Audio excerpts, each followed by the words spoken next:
नमस्कार friends, आईआईजीसी centre में आपका स्वागत है। और आज का हमारा टॉपिक है दक्षिण का पठार। इस दक्षिण के पठार के बारे में ही आज हम लोग चर्चा करने वाले हैं। चलिए देखते हैं कि दक्षिण के पठार जो है इसके इतिहास क्या है। तो ये दक्षिण का पठार जो है भारत का ही नहीं बल्कि विश्व का प्राचीनतम पठार है। और इसका जो निर्माण जो हुआ था आर्कियन काल में हुआ था। और ये दक्षिण का पठार जो है उत्तर में अरावली से और जो विंध्य पर्वत श्रेणी है इससे सीमा बनाता है, और दक्षिण में हिंद महासागर के तट यानी कन्याकुमारी तक ये अपनी सीमा बनाता है। और ये दोनों के बीच का जो भाग ये क्या दक्षिण के पठार के नाम से जाना जाता है। ये दक्षिण का पठार जो है ये विवर्तनिक रूप से शांत है, यानी यहाँ पर भूकंप आने की जो संभावना है काफी कम है। लेकिन महाराष्ट्र के कोयना और लातूर में भूकंप आने के बाद ठीक है इस पर जो है प्रश्न चिन्ह लग गया है कि आखिर इस क्षेत्र में जो है भूकंप आने का कारण क्या है। तो ये दक्षिण का पठार जो है इसका कोई भी भाग जो है समुद्र के नीचे यानी डूबा नहीं है, यानी कह सकते हैं कि इसका निमज्जन नहीं हुआ है। हाँ, इसके पूर्वी घाट के कुछ भाग जो है अस्थायी रूप से यानी निमज्जन हुए हैं, लेकिन यानी अस्थायी रूप से इसका कोई भी भाग समुद्र के नीचे नहीं डूबा है। और ये जो है इसका दक्षिण के पठार के जो पश्चिमी हिस्से पर देखेंगे तो एक पश्चिमी घाट पर्वत श्रेणी है जिसको हम लोग सह्याद्री पर्वत श्रेणी के भी नाम से जानते हैं। और इसके पूर्वी भाग पर देखेंगे कि पूर्वी घाट पर्वत श्रेणी है। ये पूर्वी घाट पर्वत श्रेणी जो है और ये है कौन पश्चिमी घाट पर्वत श्रेणी।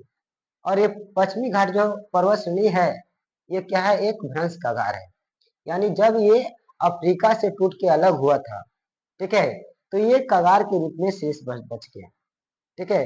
और यही कारण है कि इसका जो है पश्चिम की तरफ ढलान बहुत तेज है। और यही इसका एक प्रमाण है कि ये जो है एक तरह का कैसा पर्वत है ब्लॉक पर्वत है जो अफ्रीका से टूटकर अलग हुआ है। और उसकी जो अवशेष जो भ्रंश घाटी का निर्माण हुआ है जिसमें हमको अरब सागर बना। जब ये अफ्रीका से अलग हुआ तो अफ्रीका और भारत के बीच में जो भ्रंश घाटी बना वो कौन बना अरब सागर बना। ये जो है दक्षिण के पठार के उत्तरी सीमा देखिए कौन बनाया बताया कि अरावली पर्वत है विंध्य श्रेणी ठीक है। इसके अलावा आगे तक चले जाइएगा तो कैमूर राजमहल यहाँ पर मेघालय के पठार का ये शिलांग का पठार है। और दक्षिण में बताया कि कन्याकुमारी है। तो हम क्या करेंगे कि एक एक करके पढ़ने वाले हैं। देखिए पहले चलेंगे अरावली पर्वत श्रेणी के बारे में, इसके बाद चलेंगे पूर्वी घाट और अंत में चलेंगे पश्चिमी घाट। तो हम शुरू करते हैं अरावली पर्वत श्रेणी। तो ये अरावली पर्वत श्रेणी जो है हिमालय की तरह ठीक है प्राचीनतम नवीन मुर्दा पर्वत है, क्योंकि जिस तरह हिमालय पर्वत की उत्पत्ति हुई थी उसी तरह ये हमारी अरावली पर्वत की उत्पत्ति हुई थी। लेकिन ये क्या है एक अवशिष्ट पर्वत है, क्योंकि ये बहुत यानी टूट फूट चुका है, ये सिर्फ अवशेष के रूप में बचा है। और इसका जो देखेंगे कि विस्तार कहाँ से कहाँ तक है तो इसका विस्तार जो है गुजरात के पालमपुर ठीक है पालनपुर से लेकर के ये कहाँ तक है तो ये दिल्ली तक है, दिल्ली की पहाड़ियों तक है। तो यानी गुजरात से लेकर दिल्ली तक ये अरावली पर्वत फैला हुआ है। और इसकी कुल लंबाई की बात करें तो इसकी कुल लंबाई जो है 800 मीटर। कितना है 800 मीटर है। हालांकि जो है अगर हम देखें तो राजस्थान का जो है सरकार का गैजेट है उसके जो है अनुसार इसकी लंबाई जो है 692 किलोमीटर बताया गया है। और इस पहाड़ी को उदयपुर राजस्थान में उदयपुर के निकट किस नाम से जानते हैं तो जरगा के नाम से जानते हैं ठीक है, यानी जरगा से नाम से जानते हैं। और दिल्ली में किस नाम से जानते हैं दिल्ली की पहाड़ी के नाम से जानते हैं। और इसका जो सर्वोच्च चोटी है जिसको कहते हैं गुरु शिखर, इसकी सर्वोच्च चोटी कौन है तो गुरु शिखर है। गुरु शिखर गुरु शिखर शिखर ये गुरु शिखर कहाँ है तो ये माउंट आबू पर्वत पर है। तो आपसे पूछा जाएगा कि अरावली पर्वत की सर्वोच्च चोटी कौन है तो गुरु शिखर है। कौन है माउंट आबू पर्वत पर है। और इसी माउंट आबू पर्वत पर आपको मालूम होगा कि कौन है दिलवाड़ा का जैन मंदिर, जो कि जैनियों के लिए जो है एक धार्मिक स्थल है। और यहीं पर यानी ब्रह्म कुमारियों ने क्या बनाया था तो विश्व का सबसे बड़ा सौर वाष्प प्रणाली का विकास किया था, यानी खाना बनाने के लिए। तो विश्व का जो है सबसे बड़ा सौर वाष्प प्रणाली का विकास यानी कहाँ हुआ था, तो यही माउंट आबू पर हुआ था। लेकिन अभी वर्तमान में विश्व का अगर कहा जाए कि सबसे बड़ा सौर वाष्प प्रणाली जो है कहाँ है, तो आपको बताना होगा कि ये बना है महाराष्ट्र में। महाराष्ट्र के कहाँ बना है, तो शिरडी में। ठीक है, तो ये श्री साईं बाबा संस्थान ट्रस्ट के द्वारा जो है विश्व का सबसे सौर वाष्प प्रणाली का विकास किया गया है। अब थोड़ा सा देखते हैं हम पश्चिमी घाट। तो पश्चिमी घाट, ठीक है, ये पश्चिम घाट की कुल लंबाई कितनी है, तो 1500 किलोमीटर। दूसरा में हम देखने वाले हैं पश्चिमी घाट, पश्चिमी पश्चिमी घाट। ठीक है, इस पश्चिमी घाट की कुल लंबाई कितनी है, तो 1500 किलोमीटर है। ठीक है, 1500 किलोमीटर है। यानी ये पश्चिमी घाट जो है यानी हिमालय के बाद भारत की सबसे जो है दूसरी लंबी पर्वत श्रेणी है पश्चिमी घाट। इसको और किस नाम से जानते हैं, सह्याद्री पर्वत के नाम से भी जानते हैं। तो इस पश्चिमी घाट को हम लोग दो भाग में बांट के करेंगे। इस पश्चिमी घाट पर्वत श्रेणी के पश्चिम में पश्चिमी घाट है और पूर्वी घाट पर्वत श्रेणी के पूरब में कौन है, यानी पूर्वी घाट है। तो इस पर्वत जो पश्चिमी जो है घाट के जो पर्वत श्रेणी है, जिसको क्या कहते हैं, यानी सह्याद्री के भी नाम से, इसको दो भाग में बांट के देखेंगे। और कहां से बांट के देखेंगे, तो जो गोवा से एक अक्षांश गुजरती है जिसको कहते हैं 16 डिग्री अक्षांश, इसके उत्तर वाले को कहते हैं क्या, उत्तरी सह्याद्री या उत्तरी जो है पर्वत श्रेणी जो है पश्चिमी पर्वत श्रेणी। और उसके नीचे वाला भाग को हम लोग अलग से बांट के देखेंगे। तो उत्तरी पश्चिमी घाट पर्वत श्रेणी और दक्षिणी पश्चिमी घाट पर्वत श्रेणी। तो ये जो है उत्तरी पश्चिमी घाट को जो पर्वत श्रेणी है, ये उसका ऊपरी हिस्सा किससे बना है, तो लावा के निक्षेप से बना है। ठीक है, लावा के निक्षेप से निर्माण हुआ है उत्तर में।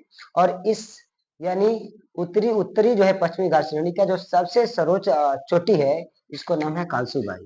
क्या नाम है, कालसूबाई, कालसूबाई है। ठीक है, और इसकी कालसूबाई की जो कुल ऊंचाई है कितना है, 1646 मीटर है। अब इसके नीचे में अगर हम देखें, नीचे में, तो नीचे वाले को कहते हैं दक्षिणी पश्चिमी घाट श्रेणी। और इस दक्षिणी पश्चिमी घाट श्रेणी में अगर हम देखें, तो इसकी जो सर्वोच्च चोटी है इसका नाम है कुद्रेमुख। क्या नाम है, कुद्रेमुख। दक्षिण की अगर की बात कहें, दक्षिणी पश्चिमी घाट श्रेणी, पश्चिमी घाट, पश्चिमी घाट श्रेणी, इसका जो है सबसे जो है सर्वोच्च चोटी कौन है, कुद्रेमुख। कौन है, कुद्रेमुख है। और इस कुद्रेमुख की जो है ऊंचाई कुल कितनी है, तो 1892 मीटर है। और दूसरा आपसे पूछा जाएगा कि इस दक्षिणी पश्चिमी घाट का सर्वोच्च चोटी कौन है दूसरे नंबर पर, तो ये है, इसका नाम है ठीक है, पुष्पगिरी। और उस पुष्पगिरी की ऊंचाई कुल कितनी है, तो 1714 मीटर है।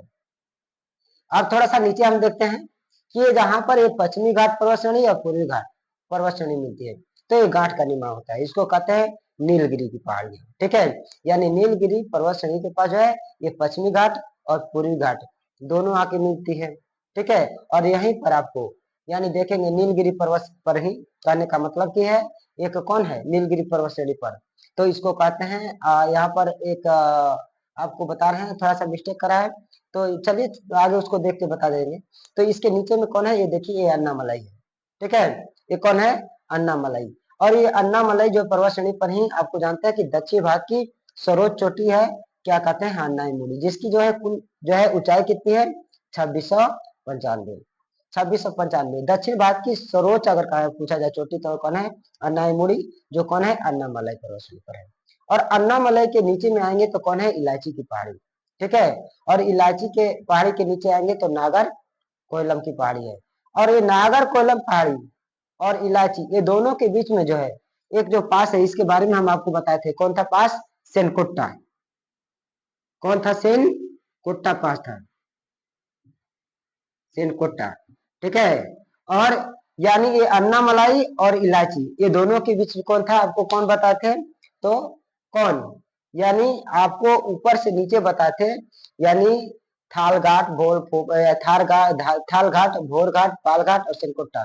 तो ये कौन है, पालघाट है। तो पालघाट जो है आपको बताए थे पिछले वीडियो में कि पालघाट जो है दरिया कहाँ है, तो आपको बताना होगा अन्नामलाई और इलायची पहाड़ी के बीच में है। और इस अन्नामलाई पर्वत श्रेणी के यानी उत्तर, ठीक है, उत्तर पूर्व में एक पहाड़ी जाती है जिसको कहते हैं पालनी, पालनी पर्वत श्रेणी, और इसी के ऊपर का है कोडरी कनाल। कोडई कनाल जो है इसी जो है पालनी पर्वत श्रेणी के ऊपर स्थित है। तो ये हम लोग देखे कौन, पश्चिमी घाट। और ये देखिए पूर्वी घाट जो है, ये पूर्वी घाट भी जो है ये काफी कटा छटा है, ये कोई लगातार पर्वत नहीं है, ठीक है। तो ये पूर्वी घाट और पश्चिमी घाट दोनों अगर जहां मिलती है तो याद रखना है कि कौन है, उसको कहेंगे कि नीलगिरी पहाड़ियों पर है। हाँ, जो बता रहे थे कि ये जो ऊटी, जिसको ऊटक मन कहते हैं, एक जो है एक स्वास्थ्य वर्धक जो है क्या है जगह है, यही नीलगिरी पहाड़ी के ऊपर पाया जाता है। ओके, तो हम लोग आज के सेशन में क्या देखे, दक्षिण के पठार में हम लोग यानी अरावली या पश्चिमी घाट और पूर्वी घाट पर्वत श्रेणी के बारे में पढ़े। और अगले वीडियो में हम लोग इसके बारे में जो पढ़ने वाले हैं तो देखेंगे कि दक्षिण जो के पठार के बारे में और कौन कौन सी पठार है जिसके बारे में हम लोग पढ़ेंगे। तब तक के लिए धन्यवाद।